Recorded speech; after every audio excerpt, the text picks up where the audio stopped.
Hari itu, Mirsa sudah menyiapkan dirinya untuk meninggalkan Jakarta. Setelah semua luka, kebingungan, dan dilema yang ia hadapi, keputusan untuk pulang kampung ke Padang terasa sebagai jalan terbaik. Dengan membawa satu tas sederhana, ia berdiri di terminal, menatap deretan bus yang siap berangkat. Ada keraguan di wajahnya, namun ia mencoba meyakinkan hati bahwa kembali ke kampung halaman mungkin bisa membawa kedamaian. Namun di tengah hiruk-pikuk terminal yang dipenuhi penumpang, sebuah insiden tak terduga terjadi.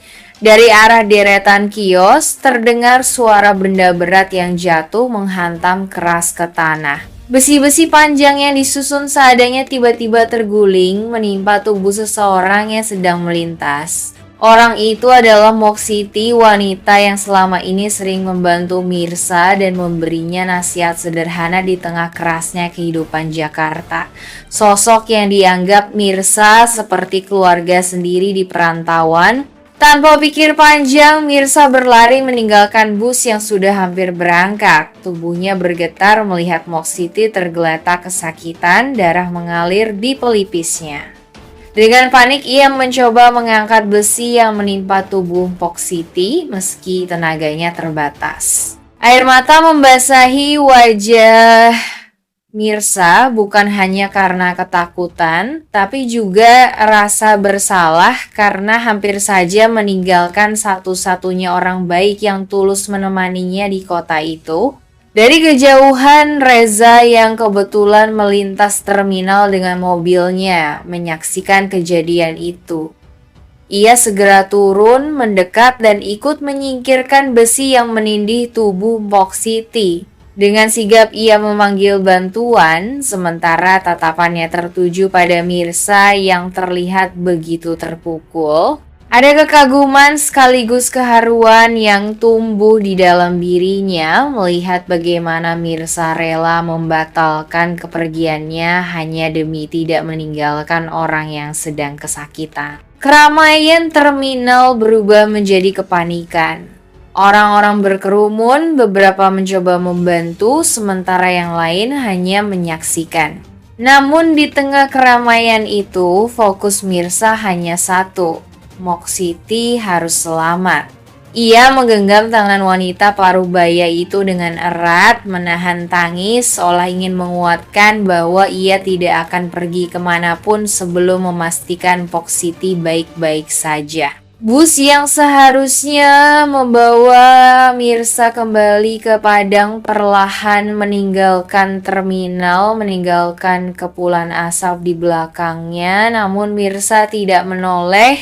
Keputusan pulang kampung yang sudah ia genggam erat kini runtuh seketika karena satu peristiwa. Bagi Mirsa, hidup di Jakarta memang penuh ujian, tapi ia tidak tega berpaling dari seseorang yang pernah menolongnya. Dan tanpa ia sadari, keputusannya untuk bertahan justru membuka jalan baru karena Reza kini semakin melihat sisi ketulusan Mirsa yang tidak dimiliki orang lain. Sejak pertemuan singkat, hati Radit tidak pernah benar-benar tenang. Wajah Mirsa, tatapan matanya yang penuh luka namun tetap lembut, terus terbayang di benaknya. Malam-malam, Radit berubah menjadi panjang. Ia duduk termenung di ruang kerja, lampu redup menyala, sedangkan tumpukan dokumen di depannya sama sekali tak tersentuh. Bayangan masa lalu bersama Mirsa selalu datang membawa rasa rindu sekaligus sesal yang menghimpit dadanya. Di sisi lain, rumah tangganya bersama Karina semakin dingin. Karina sibuk dengan dunianya sendiri, sementara ayah Karina masih terus mengawasi pergerakan Radit dengan ancaman halus. Radit sadar, langkahnya terbatas. Tapi semakin ia menahan diri, semakin kuat dorongan dalam hatinya untuk mencari Mirsa, perempuan yang pernah ia cintai sepenuh jiwa. Dengan diam-diam, Radit mulai melakukan pencarian. Ia menelusuri jalan-jalan Jakarta yang asing, menyinggahi pasar tradisional, hingga bertanya kepada para pedagang dan tukang ojek yang mangkal di terminal. Foto lama Mirsa yang tersimpan di ponselnya menjadi satu-satunya petunjuk yang ia tunjukkan. Sebagian besar orang menggeleng, tetapi ada beberapa yang mengaku pernah melihat perempuan yang mirip dengan foto itu. Radit pun semakin gelisah. Langkahnya menjadi terburu-buru, wajahnya dipenuhi keringat meski malam semakin larut. Ia berkeliling dari satu kawasan ke kawasan lain, melewati gang sempit dan perumahan sederhana. Di setiap sudut jalan, ia berharap tiba-tiba bisa menemukan sosok Mirsa yang sedang berjalan atau sekadar melintas. Namun, harapan itu selalu berakhir sia-sia.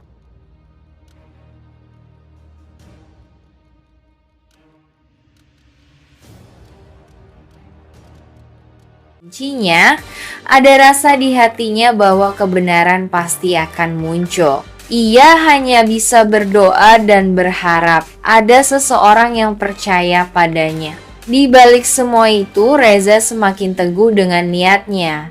Ia tahu suatu saat nanti ia harus mengungkap semuanya. Bukan hanya untuk membela Mirsa, tetapi juga untuk menjaga nama baik perusahaan yang hampir hancur karena permainan licik orang dalam. Dan hari itu pasti akan datang ketika seluruh topeng yang dikenakan Ranti akan runtuh tepat di depan semua orang. Di tengah perjalanan pulang, setelah hari yang penuh tekanan, langkah Mirsa terasa lebih ringan dari biasanya. Raut wajahnya tampak tenang, bahkan ada senyum tipis yang tersungging, seolah ada sesuatu yang membahagiakan hatinya. Saat menyusuri jalan kota yang ramai, matanya tiba-tiba menangkap sosok yang begitu familiar di antara kerumunan. Waktu seakan berhenti ketika pandangan mereka bertemu.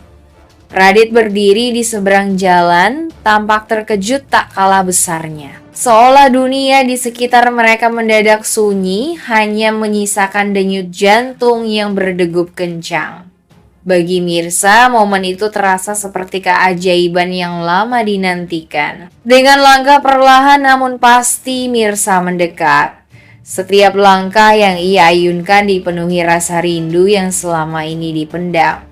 Senyum kebahagiaan terpancar jelas dari wajahnya, tak mampu ia sembunyikan. Tubuhnya bergetar bukan karena takut, melainkan karena tak percaya pertemuan itu benar-benar terjadi setelah sekian lama. Ketika jarak di antara mereka semakin dekat, tatapan mata yang penuh kerinduan tidak bisa lagi dibendung.